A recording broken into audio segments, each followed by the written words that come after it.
everybody. I hope you are doing well and you are making sure that you take time for yourselves, take time to take care of yourselves, getting rest, and just keep pushing through. You're doing great and you are getting closer and closer to the end of the semester. So keep keep plugging along. So this week we're going to talk about renal disease and different renal disorders and how nutrition affects each of these. So let's get started on this. Let me share my screen.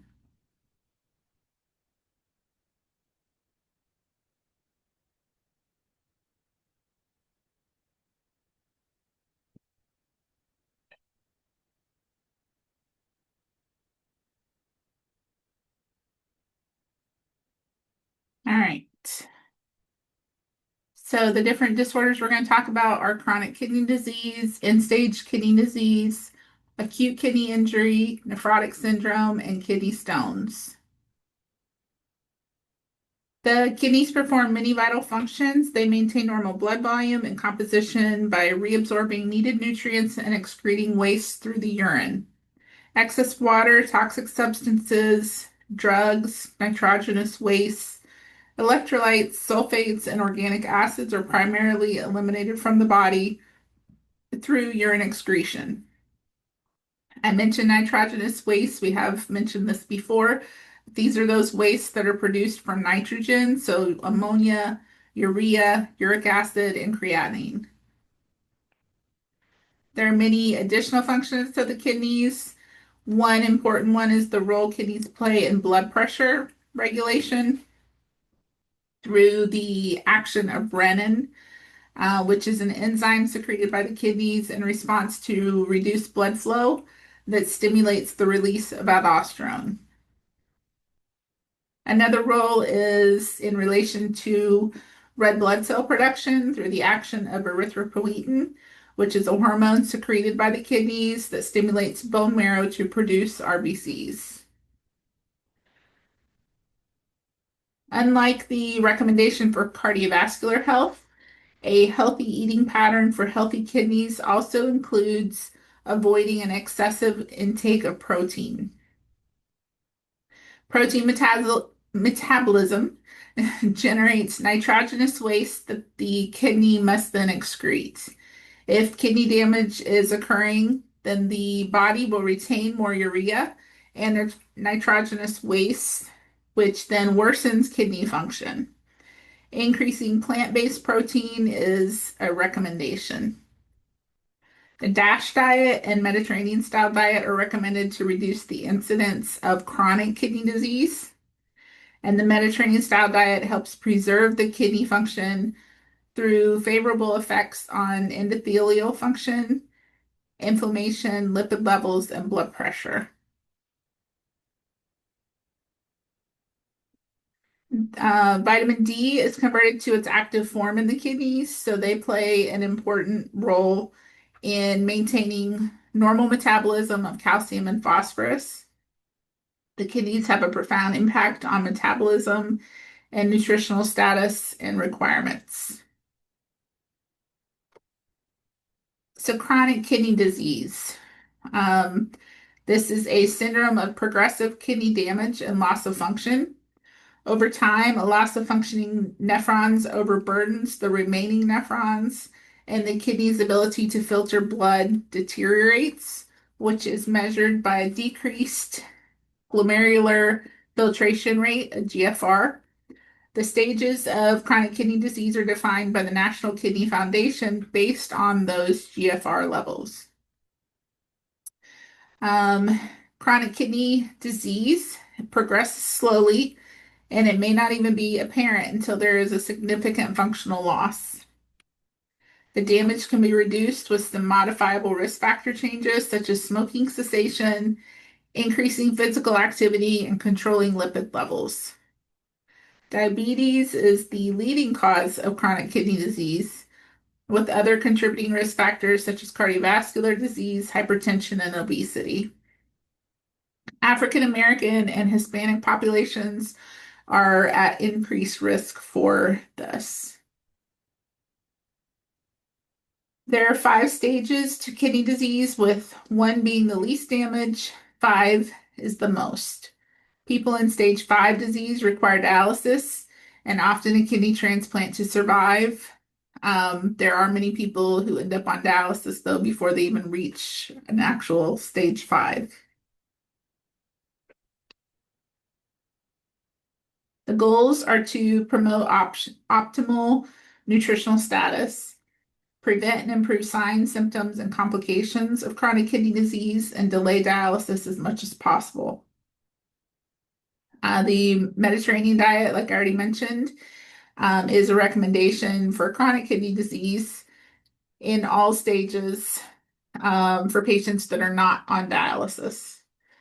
It's recommended to have a low protein diet, but it will contribute to the state of malnutrition seen in these chronic kidney patients. Restricting protein helps lessen the workload on the kidneys. The exception to this is in stage 5. Protein allowance is actually 50% higher than the recommended daily allowance to account for the loss of protein, serum protein, and amino acids in the dialysate. Dialysate, remember, is the fluid that they use to extract waste and fluid from the blood when patients are getting dialysis. This is difficult when combined with other necessary restrictions, especially phosphorus restrictions. Sodium restriction is the reason is to control fluid retention and hypertension. These patients are at risk for hyperkalemia due to the decrease in urinary excretion. And remember, with hyperkalemia, this puts patients at risk for cardiac arrhythmias. Diets for these patients are complex and continually are being modified, which makes compliance difficult and frustrating for the patient. A few tips for this is to encourage the foods that they can eat instead of focusing on the things that they cannot. So it's just kind of a mindset thing as well, just focusing on the positive instead of the negative. So telling them what they can eat instead of what they cannot. You want to correlate labs with their eating plan.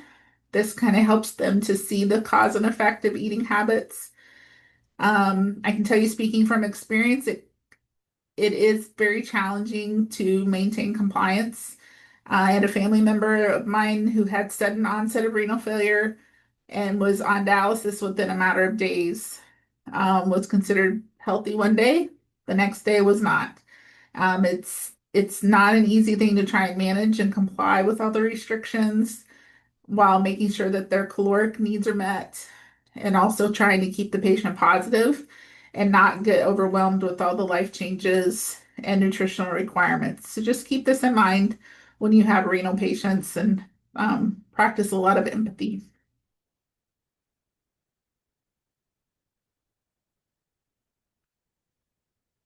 All right, end-stage renal disease.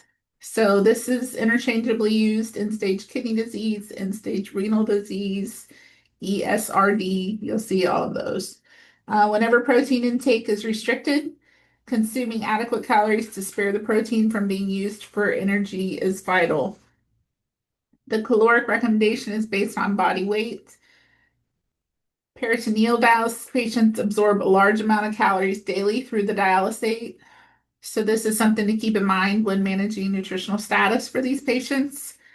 Patients who must limit their protein intake may be advised to increase their intake of pure sugars and fats to meet those caloric needs.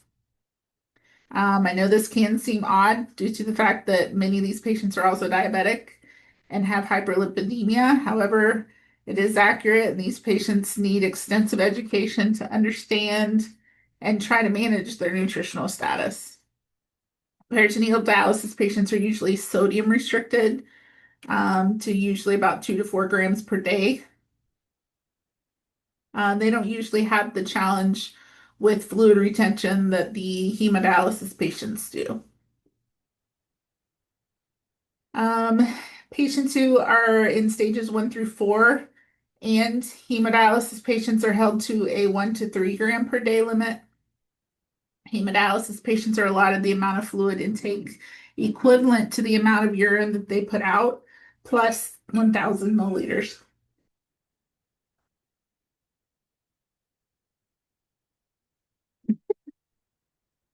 Excuse me. Fluid intake is monitored by weight gain. Patients who are anuric, meaning they don't produce any urine, should not gain more than 2 pounds per day.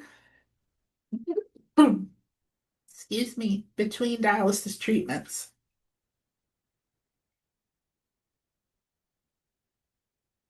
All the nutritional restrictions and the fluid intake restriction on top of that can be extremely challenging for patients. So again, extensive education and using every opportunity to teach and reinforce the why for these patients is critical.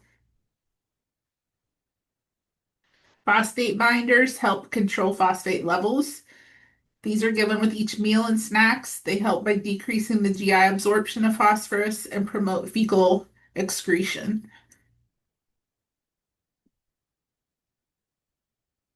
Acute kidney injury. So this is when there's a sudden loss of renal function characterized by an acute increase in serum creatinine and decrease in urine output. Acute kidney injury is interchangeably used with acute renal failure, acute kidney failure. You may hear or see any of these terms used. It can develop over hours from mild to severe impairment. It can be a result of a number of things, including shock, trauma, severe infection, medications, or obstruction.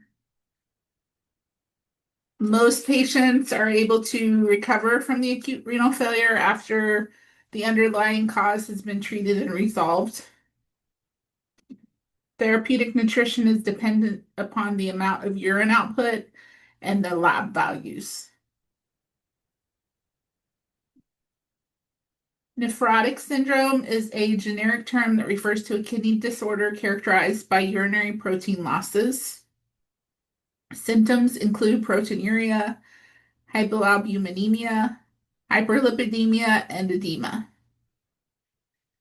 Possible complications due to loss of plasma protein include protein calorie malnutrition, anemia, increased risk of infection, vitamin D deficiency, and increased blood clotting.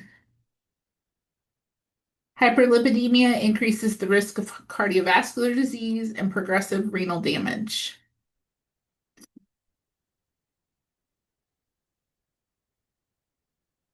The goals of nutrition therapy are to minimize edema, proteinuria, and hyperlipidemia, and then also reducing the nutrients lost in the urine, reducing the risk of progressive renal damage, and also atherosclerosis. Even though protein is being excreted in the urine, a high protein diet is contraindicated. A high protein diet will exacerbate the protein loss and promote further kidney damage. So, a low calorie diet with the intake of soy protein may be more beneficial in minimizing the proteinuria.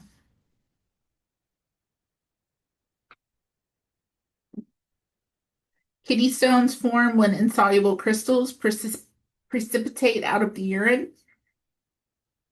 They vary in size from sand-like, gravel type feeling to large branching stones.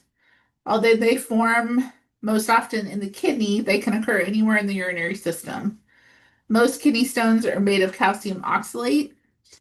This is a salt of oxalic acid, which can form strong bonds with various minerals. So when it's combined with calcium, it forms nearly an insoluble compound. Certain factors increase the risk for kidney stone formation. These include dehydration, which leads to low urine volume, urinary tract obstruction, gout, chronic inflammatory bowel and intestinal bypass, or ostomy surgeries.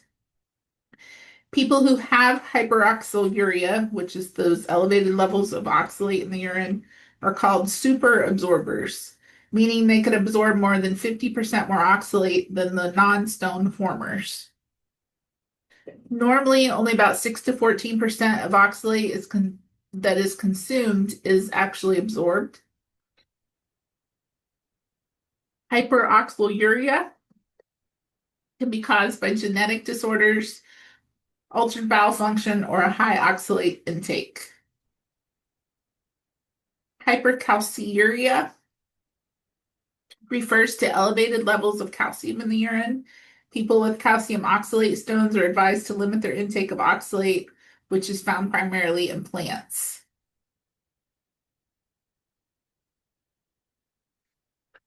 Increasing fluid intake can help in reducing the formation of stones, but also in helping to pass them depending on the size. Vitamin C in megadoses, which is more than 10 times the recommended daily amount. And I'm not really sure who would be taking this much, but these increase both the oxalate absorption and the synthesis in people prone to calcium oxalate stones. So the recommendation for vitamin C is to be limited to less than 2 grams per day. Dietary calcium binds with dietary oxalate in the intestines, forming an insoluble compound that the body can't absorb. So when calcium intake is low, more oxalate is available for absorption and the risk of stone formation increases. High protein intakes of animal protein increase urinary excretion of calcium, oxalate, uric acid, and reduce the urinary pH. If someone has a history of stones, they're encouraged not to increase their protein intake over the recommended daily amount. High sodium intake promotes urinary calcium excretion by decreasing calcium reabsorption by the kidney. Patients with hypercalciuria should limit their intake of sodium. Nutrition therapy is considered the cornerstone for kidney stone management, and the diet recommendation must be used in combination to be effective. And also just be mindful with kidney stones, they are very painful. And a lot of times you'll hear it compared to having a child, birthing a child. They're birthing a stone. So it is very painful. So again, just be mindful of that and empathetic if you have a patient with kidney stones.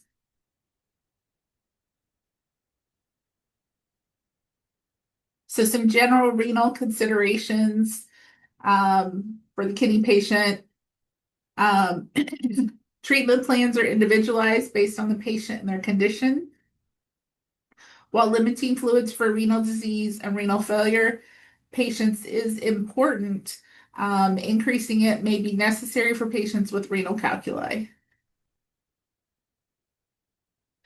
Monitoring each patient's individual condition is important to ensure that adequate nutrition is achieved.